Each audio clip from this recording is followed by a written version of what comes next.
All right. So we are at the end. I hope that you've enjoyed the class so far, and this is one of my two favorite books of all time. My other favorite books are the Little House series by Laura Ingalls Wilder, particularly On the Banks of Plum Creek.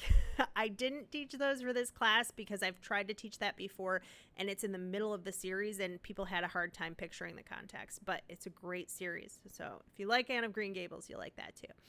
Um, so, things to think about with Anne of Green Gables. At first glance, this is a children's book. And because of that, it's been dismissed by critics who are like, oh, that's not important. It was written by a woman, it was written for schoolgirls, and it's not important. It's not important enough to study. But what I think is interesting is that this is an older book. We have a very strong female character in Anne, and we have, similar to Jane Eyre, this idea of passion versus reason, that Anne is a very passionate child, not romantic. Believe me, she will say over and over and over that she doesn't want actual romance with real boys, but she does want romance in books, and she wants to read books for a thrill, and she enacts poems, but she also flies off into rages and gets mad at people, and tells them off at one point, gets in a fight at school.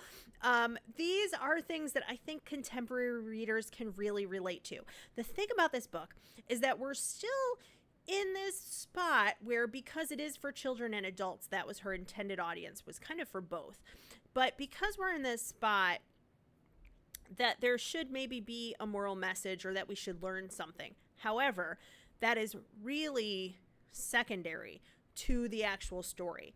And we have, again, a coming of age novel. So look for that same pattern of someone coming of age and learning things and growing because of those things. And how does Anne grow?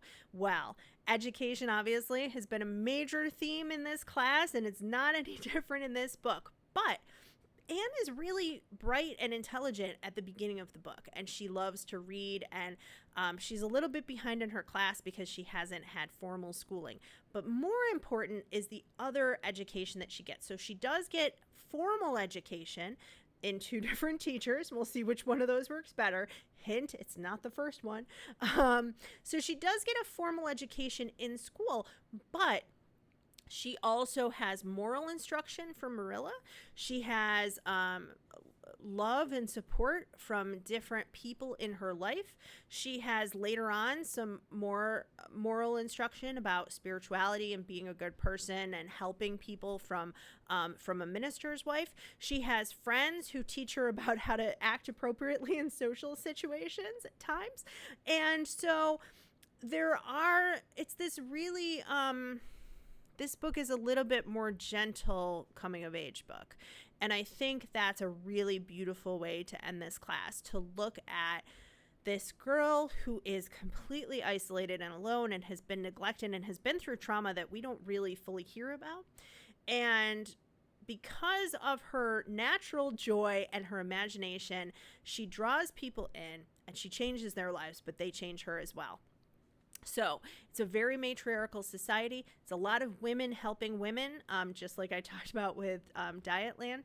And the romance angle is played up a lot of times in adaptations, but that doesn't come to later books as much. There's a little bit of like some flirting toward the end, but for the most part, this is a book about female friendships and female mentors and how important those are in a person's life to make sure that they grow up to be an educated, balanced person. So Anne sometimes shows the importance of having emotion and passion and imagination, and other people show her how she needs to be balanced with also an intellect and logic and reason and maybe a little bit less sharp tongue. So look for all those things, and I hope you enjoy this book because it is my favorite. Thanks, everybody.